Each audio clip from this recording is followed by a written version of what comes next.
here to discuss the Green Deal. For EU Commissioner President Ursula von der Leyen, limiting global warming is one of the top issues of her term of office. The Green Deal should help Europe become the first climate neutral continent in 2050. To achieve this, existing climate targets must be tightened. These initiatives are to be welcomed, but the EU institutions have so far not sufficiently assessed the impact on industry, since steel and chemical sectors are particularly affected. Energy-intensive industries in particular are now at a crossroads, and they need a massive aid package if they're going to have a future in Europe. I'd ask everybody to please mute the microphones before I give the floor to President Oettinger. There may be time for some question and answer at the end of the session. If you'd like to ask a question, if you could please put the frame of your question at least in the chat function on the side there so that everyone can see it. It will be ultimately up to President Oettinger to choose which questions he wishes to answer, and it'll also depend on the time. President Oettinger, you have the floor. Dear James Candon, dear colleagues, ladies and gentlemen, good to see you, and no doubt the Green Deal and what is our European position and strategy is one of the main topics in these days and ongoing. And let me be clear, just populists can deny the relationship between CO2 emission and climate change. All scientists, all studies, all analysis is attesting there is a clear and direct relationship between CO2 emission on the one hand and climate change and global warming on the other hand. So we have to reduce our emissions in our member states as a European Union, but globally as well. Just two examples. In 2019, our EU 28 was responsible for more or less 9% of global emissions. Or my home country, Germany, is responsible for 1.8, 1.9% of global emissions. For the moment, the EU is one of the pilots, and there is a global debate after Paris more than ever how to avoid 2 degrees or more, maybe even to achieve 1.5 degree of global warming. And Ursula von der Leyen and her team, her commission, declared the Green Deal as their main priority, beyond Brexit, beyond trade problems, beyond or in parallel to the pandemic. It's a priority, and it's good to have it as a priority. But it must be smart, and it must be balanced. What do I mean? Let me look back. In 1990, all emissions share times of all today's member states, so even Poland, Hungary, Romania, and all the others, share times having been far away of a membership in our EU, all emissions have been added. And the complete volume of emissions in 1990 is 100%. And we started with 1990 as 100% of all emissions.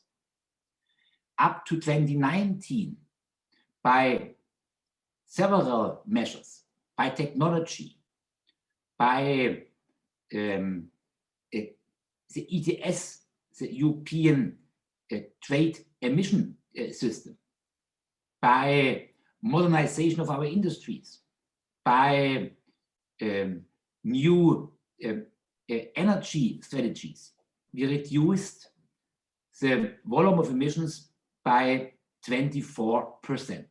So 1990, 2019, minus 24%. Not so bad. But inside of this reduction, or an important part why we could reduce was that old Soviet factories have been closed in Leuna, in Thiell, in Krakow, in Warsaw, in Bratislava, and so on. This effect is a one-time effect, and it's not so easy to repeat it. The Jean-Claude Juncker Commission in 2017, 2018, 2019, before the European election, together with the European Parliament and the Council, discussed our next number of targets. A target for 2050 and more important, even more important, a target for 2030.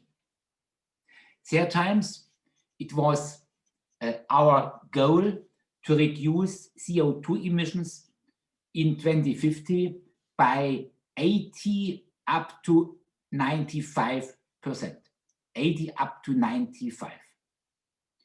And in 2030, our proposal was, and at the end it was the decision of Parliament, Council and Commission to reduce CO2 emissions by 40%. This was 2019. Then we have to break down this reduction to 5 important sectors. First sector, our industries.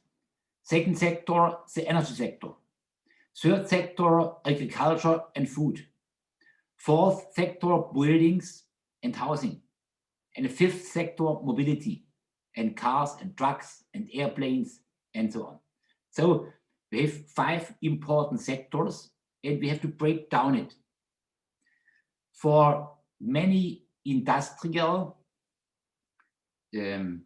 participants, for our industries, and for the whole energy sector, we had and have the ETS, the emission trade system, which is a market-based system and in which you can reduce the rate of emissions year by year as we did and as we are doing.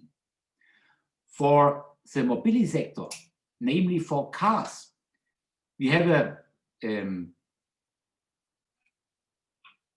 second system.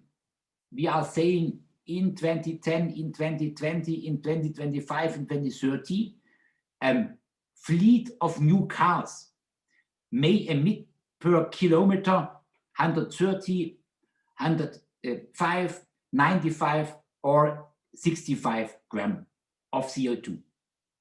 So it's a special instrument for the automotive sector. For buildings, we have European directives up to a zero emission building, but it's not so easy. Energy efficiency is coming into this set of instruments. For agriculture, we have, and food production, we have nearly no instrument. In addition, our industries are asking for planning security. So it's not so easy to have a new target, a system of targets, a new outlook 2030, to change it, decided in 2019, in 2021. This makes investment to strengthen investments and is not so easy to accept from an industrial point of view.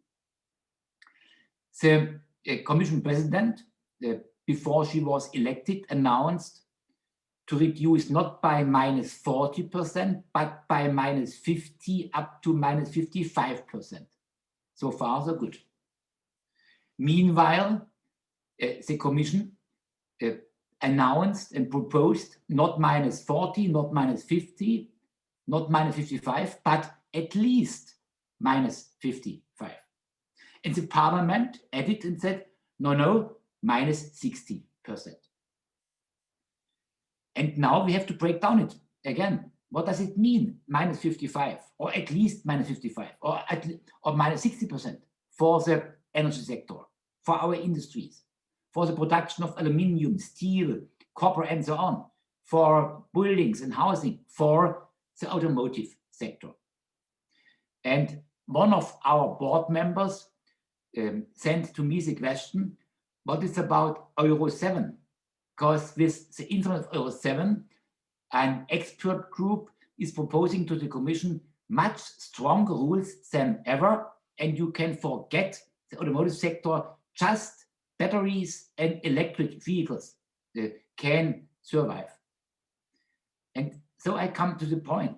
I think what we need is a balanced strategy. Climate change on the one hand, CO2 emission reduction, but industrial competitiveness on the other hand. And we have to avoid carbon leakage. What does it mean? It's the world and Europe, we need steel, copper, aluminium. We need it for windmills, for bridges, for buildings, for the construction sector, for the manufacturing sector, for truck and car production. And there will be a production of steel, aluminium, and copper, and so on. But if our rules are too strong, if our electricity is not cheap enough, they can't survive as a European industry. And then we have to import these commodities from India, Turkey, China, Russia. And in these countries, they are producing steel, copper, and aluminium with less efficient factories, in factories which are emitting much more. So carbon leakage can't be our interest. It's not good for our jobs and labor market, not good for taxation, but it's even not good for our climate change strategies, for our environmental goals. And here, a next idea is coming from Brussels. Which one? To develop and to create a carbon border adjustment mechanism, or better said, a carbon border tax. To say if there's steel or a car coming from South Korea or China to Europe and is produced not by such strong targets as Europe has, we need a tax. There will be a tax. And I don't believe that this bureaucratic instrument is a good instrument. It's against WTO rules, against our trade agreements. And take a car from South Korea with 2,000 components coming from Europe, from Valeo, from Magna, from Bosch, from Conti, produced in South Korea, sold in Europe. How to divide this car again after the construction to know which component and which tool is online to our rules and which is produced by more CO2 emission, not feasible. And the clever Chinese, they will say, we give you a guarantee, a certificate. This car produced in Shanghai is totally produced by renewable energy. And the certificate will be given to us. But cars produced in the same factory, being exported to Australia or to Vietnam or Malaysia, are just produced by coal-to-power factories or by gas or by oil. So I think this adjustment mechanism is not a good idea. The process, the discussion is ongoing. Sees at least minus 55. Maybe there's a decision in the council before end of the year. I don't think so. Then it's ongoing in a trialogue between Parliament and between the Council and Commission. But what I think is the following. Our industries, Business Europe, BDA and BDI, business associations and companies should send out a clear signal. What is acceptable from a technology point of view, from a business case point of view, and what is not acceptable. My critical point is, for the moment, you don't hear nearly nobody from our private sector, from our industries. It's just a debate between politicians and NGOs and some media, and not accompanied by industrial voices, by strong and clear positions from our associations, by senior managers from our private sector. So that's it for the moment. We and I have time up to 7 p.m. Let's start our Q&A.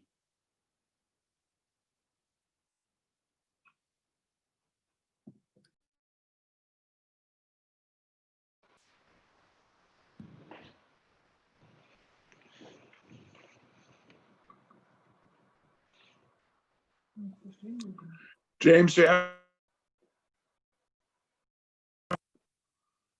you have to switch on your mic. I'm unmuted, yes, sorry. Zach Michaelis would like to ask a question. I think Mr. Martin Schoeller. Yes. No, Zach, you there? yeah. Hi, everybody. So, we invest in industrial Europe, and we've been always surprised by the internal capacity of Europe to just lose their industry without any payback. And your remarks regarding the carbon taxation are very vivid, and they've been tested multiple times and tried. And as you know, that solution is not there. So what is the solution other than saying that industrial policy should be preserved? Is there any other alternative to ensure that imports are competitive and that we don't lose another wave of industry? Meaning, is there any other option other than just advocating, industrial considerations, but rather than proposing a specific policy? Is there any policy to propose, or is just a statement on general industrial policy? If that's okay.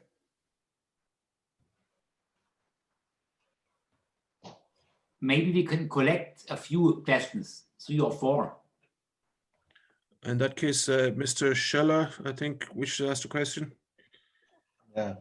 And Mr. Oettinger, I have a little bit more positive opinion to the border taxation, because we cannot assure social and ecological standards if you go across the border and you produce the same product without applying them. And all globalization, I'm an entrepreneur, I'm pro-business, you know me. But everybody who's being critical in our society thinks that globalization is ruthless on people and ruthless on environment. And if we look to how poor the Africans are and what is happening with the oceans, there's also a point.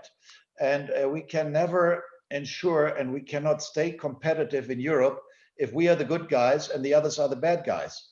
So if we go for a paradigm change, and I had this discussion with Pascal Lamy, and he is now also on my side, and I found Ursula von der Leyen was doing some breakthrough with this idea. If we can make a paradigm change, say, from the most liberal trade that has done something in favor of trade, but not in favor of fighting poverty, not so much in favor of the environment, to go to most standard compliant trade, we are still trading, but we're doing something good to the world. Maybe I can give a short response. I have deep respect hearing your position, but I think Europe is not strong enough to educate the world. It's a kind of arrogance, as always. No, how to say we are good guys and others are bad guys is arrogant. Be sure, even Joe Biden will not accept such a tax. Not at all. The US will not accept it. And the next point, you can forget batteries with your position, because rare materials from Africa are produced or are coming from kiddies who are working. So if you would think about a consequence of your position, we can forget to use batteries for electric vehicles. Sorry, we can forget it totally. We can do a lot for Africa, for others, but we never can bring them from today to tomorrow to a standard we have meanwhile. The world is so different. And I think multilateralism and globalization is our European interest. And me coming from Germany, to have open markets to export means to avoid problems trade problems we will have. So it's not just the wonderful instrument for to solve all problems and to bring the paradise. I am much more doubtful. Thank you, Herr Oettinger. Do you want to gather up some more questions? I know that Simone Menne has posed one here in the chat. Anybody want to step forward? I can. I I can also say what I think. I think we need bold targets to be really innovative. And I'm, for example, invested in synthetic fuel. And I strongly believe that there are techniques where you can take out the CO2 from the atmosphere and change it into totally green synthetic fuel for airplane, for car, you name it, for ships, where anyhow you need something different than batteries or solar. I think there are great ideas regarding emission-free steel already. So I think it would be a mistake not to invest very much into these game changers, but listen to the difficulties the existing industries have. Totally accepting that the pace is really fast. But what I have seen already in patents and in possibilities, I think one way should also be to invest strongly in these. And at the moment, this is not happening. The same thing is we are at the moment in Germany showing legal regulations which will endanger natural energy resources. So I think sometimes we have to be very bold and just saying some of the old industries will not work anymore. Just to be very controversial here, but I think we need some controversial discussion. Thank you, Simone. I think Jürgen Grossman also wants to pose a question. Yes, yes, please. I agree with a lot of what Simone has said. I do believe, however, that we need to have the right consequence. At the moment, we are combating a corona crisis with grave and severe consequences all over Europe. Let me take the metaphor. You know, the European economy in aggregate, some sectors are good, some are not so good. In aggregate is in the danger of drowning. And when you are in the danger of drowning, what you're trying to do is stay afloat, and you don't change your style of swimming. So I think we should have a consequence of things. What we tackle first, the avant-garde, which is always asked for, needs to be financed. And when you're doing avant-garde, you're also risking galloping in the wrong direction. Second short point, Simone, I completely agree with you. At the moment, there are some people who prescribe what the future will look like. For example, electromobility, and saying we will prohibit internal combustion engines is the wrong approach. Yeah. If we have clean fuels, great. Third, a lot of these ideas depend on very, very inexpensive energy. For example, withdrawing CO2 from the atmosphere and converting it into 100% green biofuel. And this energy needs to be provided, and perhaps Leo Birnbaum, who is the expert on that, can make a comment. Yeah. You need to unmute yourself, Leo. Yeah, pleasure to do so. Hope you can hear me now. I have a comment and then a question to Mr. Oettinger. First, I think actually we should be technology neutral, but we are not in our approach. But actually, I think if we would take a technology neutral approach, I'm actually quite optimistic we would be able to provide renewables energy in significant quantities. Yeah. However, now I have one question, and that ties to the comment that you made, Mr. Oettinger. I very much agree that in Brussels, industry is not speaking up with doubts. I have been witnessing rounds where I felt everybody is not really believing what he's hearing, but nobody is actually stating it. Everybody was, and why? Because you tend to have the opportunity to benefit from the huge amount of monies which are just being poured out in Brussels. On the other hand, actually, I am, and that's a question to you, so let me phrase it as a question. Will Brussels really listen if you raise doubt as a chemical manager, steel manager, etc.? Or will they just listen to the comments they actually want to hear and disregard all the others? And if you talk to Mr. Timmermans, for him, the full solution is carbon border adjustment tax. He is completely different from what you said. And so I just wonder, you know, is there an openness for a discussion in Brussels, or is that time already over and they are determined to go ahead anyway, no matter what the comments are? So, President Oettinger, I think that was a question directed to you. Is Brussels still open to hear counter arguments to the current position that the carbon border tax is the way to go?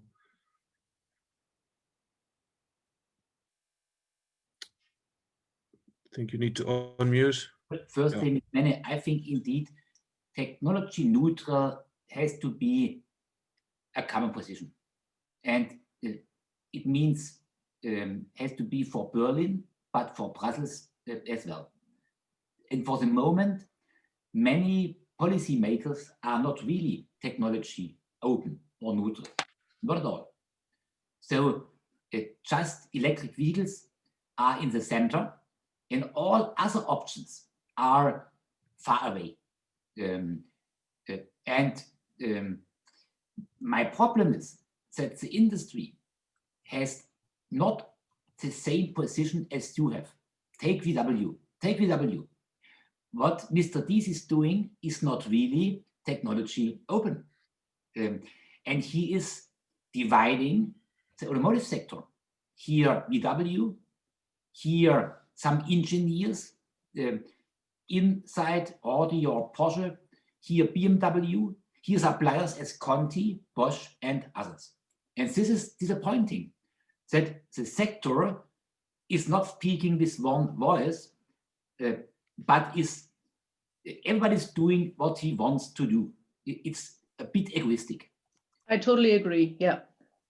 And coming to Brussels, okay, for the moment, 95% are working in home office.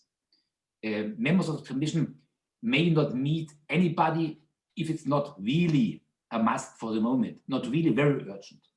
But what I can say to you is the European Commission is far away of a fair dialogue with our businessmen and women and our industries, far away. It's a development since many years. 4 years ago, I got critical comments because I was a member of the Commission meeting so many board members of our industries. There was a list. Oettinger met hundreds. Yes, I did it because digital economy or energy has to do with our private sector. We need public-private partnership. And my services, they did need arguments coming from our industries, not just to take them, but to check them. And without this dialogue, you can't check good arguments. Chemical sector. Now, Martin Brudermüller is the president of the European chemical industries. For the moment, he has no chance to meet the president of the European Commission because he doesn't like to meet anybody from our industries. Sorry, this is not my understanding how it works in a social market economy between politics and the private sector. In Washington, D.C., it's installed because senior managers from the industries are going to the administration for 4 or 5 years as state secretaries, as senior advisors, going back to the industries, and so on. In China, it's one party, one system, state-owned companies, and a clear common strategy. And Europe in these days doesn't stabilize and deepen and leverage the dialogue between the industries and the political sector.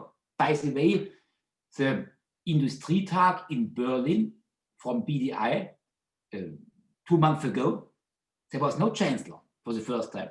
It was just a video, 1 minute 50 seconds from her. She was in Berlin at the moment, same day, to our big players, our global players of our German industries. So I think we have to criticize. United Europe is near to our citizens, but we have company members as well. And so I am convinced if we don't speak in the interest of jobs and our industries, we would not fulfill our mandate, not fulfill expectations coming from company members and so on. In the last point, after the pandemic, Europe will be weakened. The winner is Google, Alphabet, Facebook, Amazon, and the other OTTs, the data giants, and the winner is China. And Europe will not be stronger afterwards, as Peter Altmaier is saying. Every crisis will make us stronger, blah, blah, blah. Sorry, we are weaker. And we are losing more and more competitiveness in the chemical sector, in the pharmaceutical sector, in the automotive sector, in manufacturing. We are the losers for the moment. And so I think, in addition, not against, but in addition to climate change, in addition to the pandemic, we have to develop a smart industry strategy to hold industrial competitiveness in our European Union. And here, for the moment, I count on Poland, I count on Slovakia, I count on Czech Republic, I count on Hungary, Croatia, Slovenia, Romania, Bulgaria, because they are seeing our Western European success story in the 1960s, 70s, 80s. And they want to do the same, to come to a good social standard, to come to competitiveness, to realize jobs by industrial production. A modern one, not the old 1980s, but a modern one, but with industrial clear steps. And I'm missing these steps in the Commission, in the Parliament as well, and in the public debate. Thank you, President Oettinger. We have 2 people wishing to ask questions. Maybe we take them both before somebody answers. That's first Mr. Hans Koenig. If you want to step up there, Mr. Koenig, and then Constantin Lindenmeyer. Yes, thank you very much. My name is Hans Koenig. I work for an energy market modeling company, Aurora Energy Research. We come at this from more of a quantitative perspective. And I would have very much agreed with what you said, Mr. Oettinger, about a year ago. But I'm finding it's quite striking, the global shift we're seeing right now. So we have Joe Biden, who got elected with a pledge to make the US climate neutral, net zero by 2050. We have the Chinese 2060 net zero announcement, and unlike politicians in democratic societies, the Chinese party actually has to plan to be in power in 2060. So they need, so if they mean this seriously, they need a plan to achieve this. I'm wondering right now if the global picture isn't shifting right now and remaining competitive over the next 20, 30 years doesn't at least require some of the steps that are being discussed under the European Green Deal right now. That doesn't, of course, mean that every single policy that is being discussed is the right thing, but I guess my question to you is, does our industry not have to become much cleaner to be competitive in a world where the 2 largest other economies, the US and China, are on a trajectory to become climate neutral? Yeah, then I Thank think you. Indeed, there is a positive change in Beijing, in no doubt Joe Biden will come back to the Paris Agreement. My point is not 2050. My point is 2030. At least minus 55%. And nobody, not in China, and not in the following. Because for the moment, we are decommissioning 40, 50 coal-to-power plants. And China is opening a number of 200 at the same time. Or let me say another point. Germany, and you are a German citizen, is fighting for Nord Stream 2. I'm not against, sorry. But it's not green gas. From Siberia, never ever will come green gas, never ever. But a gas pipeline is an investment for at least 20 years or even more. So is it reliable that Germany is so green in these days, but is fighting against Trump and against others for Nord Stream 2? 2030 is key. In 2050, all in the government of Beijing and Joe Biden and me, we are dead. Even members of the commission are dead. To speak about 2050 is easy. It's easy. To speak about 2030 and implementation and breakdown for our sectors. This is the main point. And here we need better assessments, impact assessments. What does it mean for agriculture and price of food? What does it mean for energy and security of supply? What does it mean for the automotive sector and car producers and suppliers in our EU? What does it mean for steel, aluminium, and chemical industries? And here I'm missing a real concrete and detailed analysis. Indeed, that's one of the themes of this event tonight, is the lack of impact studies on industry. Still waiting for a question from Mr. Constantin Lindenmeyer. Go ahead. Many thanks. I'm Constantin Lindenmeyer. I work for a solar company, though my question goes a little bit more towards the investment side. We have all those different scenarios out there telling us how to get to net zero or something comparable, and they all assume a carbon price. So theoretically, we know how much a ton CO2 probably costs in order to achieve net zero at some point. Wouldn't it be an idea to basically force investment decisions to always have this number for all CO2 this investment produces?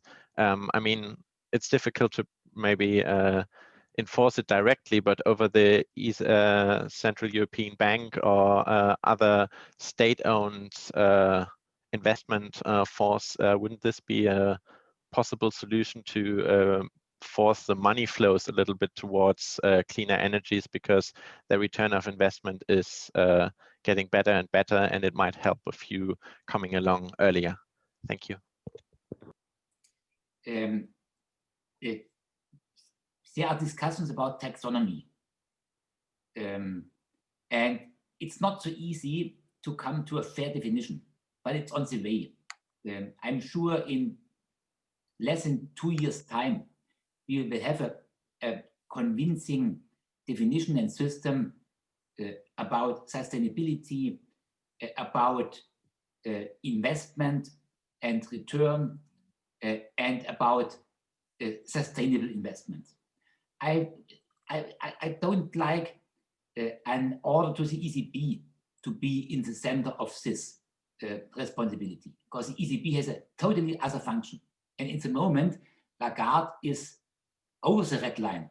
The ECB treaty doesn't give a mandate to this bank for your important and acceptable expectations.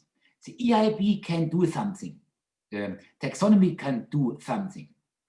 And seeing renewables, here Mr. Birnbaum is the expert, but let me say, as long as we can electricity not store, just as long, we need, in addition, gas to power or nuclear to power. I'm out of the game, but look, our conference just now, and your computer and my computer, and data flow and our heating in our houses. Where do it come from? At the moment, not by wind, because here in Hamburg, we have no wind for the moment, and not by solar. At the moment, it's coming from last nuclear and from coal and gas to power plants.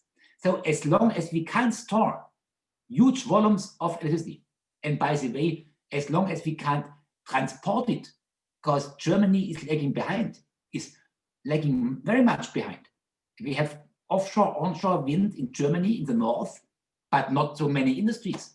And in the southern part of Germany with industries and no infrastructure from north to south. And we have a delay of 5, 6, 7 years. Thank you, President Oettinger. From the floor, I think we have Loesekrug-Pietri, who wishes to ask a question. Perhaps introduce yourself, followed by Martin Schoeller. Hi, everybody. My name is Loesekrug-Pietri, and I'm running a foundation which is investing in the next big thing. So probably something that Ms. Menne will relate to. So I completely agree with her. Good to see you again, Mr. Oettinger. I can completely confirm that it's very difficult for civil society to have any kind of opening right now at the Commission, despite all the words we hear, and probably very good faith of a lot of people. Extremely difficult to have a dialogue which is not purely administrative or between member states and the Commission. And that's very worrying. I just want to say a word of caution, because I hear a lot, and I buy into that, about this investment into, changing the way state aids are formed. And I would like, based a little bit on experience, what happens in China. There's a misunderstanding of what happens in China. China does not pick the winners. It first leaves intense competition among the best solutions at home. And then when there is a clear winner, be it a technology or a company, then it makes it a national champion, helps it overseas. What I'm worried right now, what's happening in batteries, and it's going to happen again with this crazy amount of money which is put into hydrogen. Don't misunderstand me. I think green hydrogen is a great opportunity, is that we will pick the traditional industries, the incumbents, and it's going to be very, very difficult for new players to emerge. And then we will lament that we don't have the Teslas and the platforms in Europe. So if we want to make a concrete recommendation, it would be to make a public intervention of the 21st century. That means really combining huge competition and give a vision, but for heaven's sakes, not having the Commission or public administration pick which is the best technology, who are the best companies to support. My 5 cents. Thank you, Andre. And to your 2 points that you made there about hydrogen, we hope to have a panel discussion with United Europe at the end of January, to be confirmed. And on terms of competitiveness and digitalization, we probably will have a debate in the middle of next month as well. So watch out for that. Does anyone else have a question or a statement to make? Mr. Schoeller? Yes, thank you. Mr. Oettinger, I think you've been Commissioner for Energy as well. And we have proposal being the Bavarian family entrepreneurs, and it has been worked through with the Fraunhofer Institute, which could save a real big chunk of our carbon production in Germany. And I would be very happy if I could state it. It's half a minute time and then also send it to you. It is not to dismantle our nuclear power plants, but to convert them into large batteries. That's 12 plants. They could have dozens of gigawatt hours of storing capacity that is between day and night and good and bad weather. And it could take most of the coal carbon production we have in order to balance where renewable energy is not coming at the right time. And I've said this to our ministry in Bavaria. They said, this is very good. But at the moment, the energy producers are so happy to win so much money with the dismantling budget that you're probably late with this idea. And the question is, if we can send this idea to you, and maybe you have more authority to make people listen. I will read it, be sure, Mr. Schoeller. I send it to you. Thank you. I say, to store electricity, huge volumes, is a $100 billion question. I'm just a lawyer, but there are so many engineers, IT specialists in our universities, in our energy companies, startups, and so on. If this idea would happen, would function, nobody can stop it. Nobody could stop it. And I know Mr. Neugebauer at his best, who is the president of Fraunhofer. He is so offensive, so creative, so dynamic. If this would be the case, he would go to the Tagesschau next evening and would at 8 p.m. be the superstar of German TV. So I'm Give it sure. a try. I was one level lower than Mr. Neubauer. No. But if I would ask Mr. Neugebauer, who is much more involved than I am, meanwhile, he would say why this technology or idea will not fly. I'm sure. Let's try. Thank you. Thank you, Herr Schoeller. Paulius Kuchinas, you want to I'll try to brief, and I first of all want to thank the Mr. Oettinger for very lively discussion. It's good to see that we are having so many different opinions. I think there's an emerging consensus. It is going to be hard for Europe to make this transition. I agree very much with what Mr. Oettinger said. It's going to come so soon after a big crisis. I think we should be more realistic about the pace. But at the end of the day, I think Europe is setting the pace for the rest of the world. I think probably we should stick to the more ambitious target. And what I'm lacking in the whole discussion is synergies with other sectors. For instance, we've done an analysis that at least 20% of all the grants will go to digitalization, because there's a very obvious synergy between green technology and other technologies. And one of the key beneficiaries is going to be obviously telecoms and digital company and 5G. And I think that point has to be continuously pushed. And I think the best thing that could come out of this green revolution that's going to happen next couple of years is if finally Europe moves to 5G standard. That's what I would say. Thank you, Paulius Kuchinas. No doubt 5G and in general data flow and latency and perfect digital infrastructure is key for so many technological developments in so many sectors. Take Industry 4.0, take autonomous driving, take digital and our hospitals, take research and big data. So I agree totally, digital technologies and services are the fundament for progress in our society and our complete number of sectors of our industries.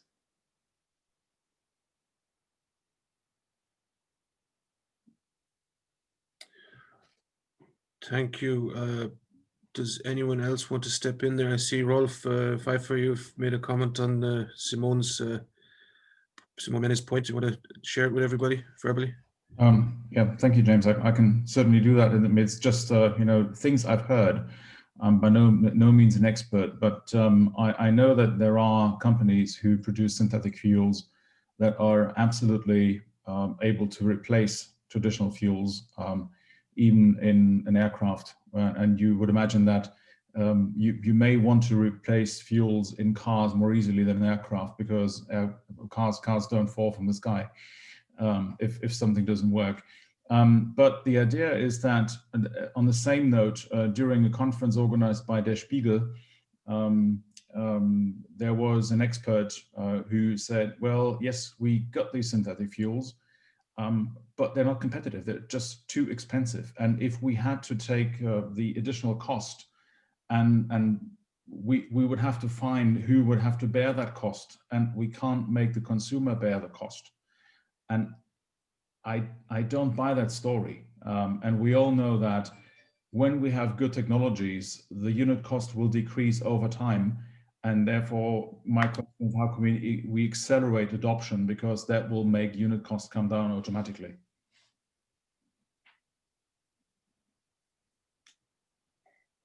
Thank you, Rolf Pfeiffer.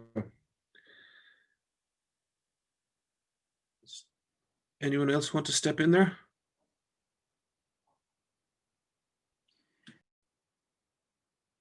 No. Maybe a last comment to Mr. Pfeiffer from my side. I agree totally. It's about timing. We need a smart timing between technological progress. What about hydrogen and price? But experts are saying steel produced by hydrogen is beyond 2030. So it's the future, but it's not a solution for our next 5 up to 10 years. And chemical products, other commodities, it's just about quality and price.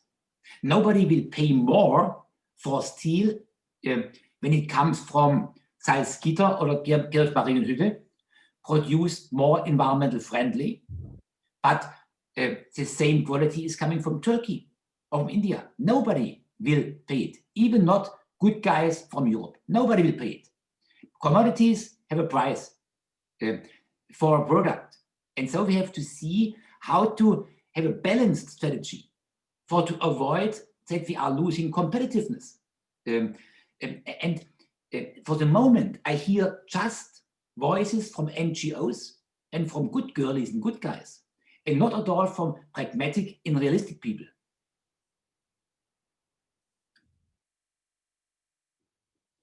Well, I hope I am pragmatic and realistic. The models I know, and I know all this saying it's too expensive, it's not effective enough.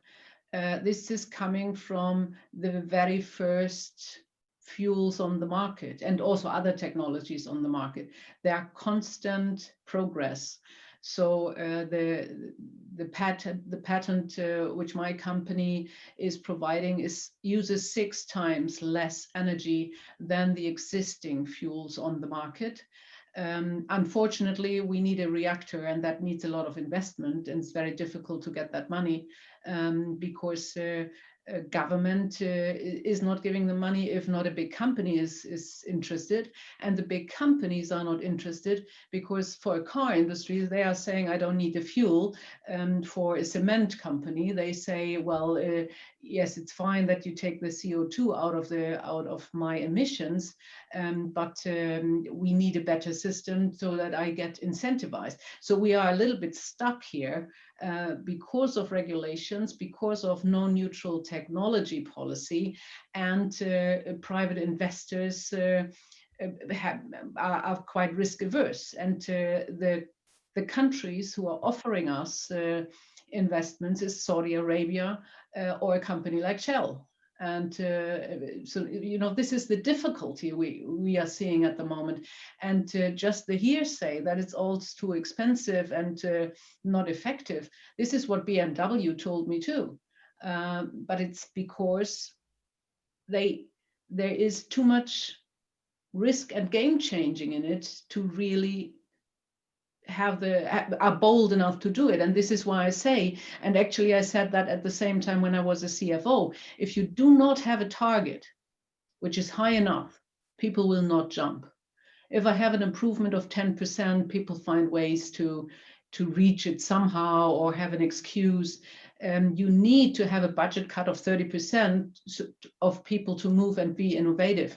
And I think this is the Green Deal we are having. So therefore, I think if we have no bold target here, we will never get out of the danger the climate change is showing us at the moment. And let's face it, we are on the path of more than 2 degrees, and that will be very dangerous. Indeed, certainly catastrophic potential. Dr. Thiell. Mr. Oettinger, you said that you are seeing and you are facing only people who are claiming which is too expensive, and you are missing pragmatic views. If you would have a wish to the entrepreneurs, to the industry, to the market players, what would you wish from them to bring the things forward? Because as Ms. Menne said, it's a fact that we have to do something. So what is your wish to the market players? My wish is the following. I have been in many contexts with Business Europe or Eurochambre. In Germany with BDI. But what I'm missing is there is not really an intensive internal discussion coming to a compromise. And afterwards, there's not really one voice and one position of European or German industries to politics. Not at all. My hope is that a person as Rosswurm is, a former member of the board of Siemens, will push this process. But for the moment, there is not a clear position from our industries. What is feasible? What does it cost? Which time they need? And how they see the global market development. And on the other side, I'm out of the game, but seeing a government in Paris or in Berlin, or seeing institutions in Brussels, there's no real reliable offer to intensify the dialogue and to come to an open process and afterwards to a common strategy. I don't see it. But would for that not a common industry? I mean, there are 5 sectors. Would there not be necessary a common solution, so a dialogue between these sectors, and address an agreed way, a feasible way to the politicians? Yes, indeed. If it's an option, a chance, it's difficult. If the mobility sector, automotive, would be integrated into our ETS, our emission trade system, you would need a dialogue between the energy sector on the one hand, manufacturing on the other hand, and the automotive sector. So let's wait and see. The more we have one CO2 price and one CO2 market for certificates in our EU27, the more our emitting industries from all sectors have to work together to come to fair and balanced offers and solutions. I have to finish in a few seconds our discussion, so I'm sorry, but it's motivating for me at least. And so I want to thank you, and firstly, Mr. Candon and our team, but all of you for having been present and being so offensive and open. I think it's motivating to organize comparable video conferences, platforms for all of you to actual points of the European agenda. Absolutely. I totally agree. Thank you very much. Thank you, everybody. Wrap it up there. I look forward to having more discussions like this, eventually in real life, in person, where we can also continue them informally and formally in sidebar discussions over a glass of wine or a glass of beer. That will come soon, but until then, we'll continue to run these sorts of events and continue our work for a more competitive, a more unified, and a more diverse Europe. Thank you, everybody.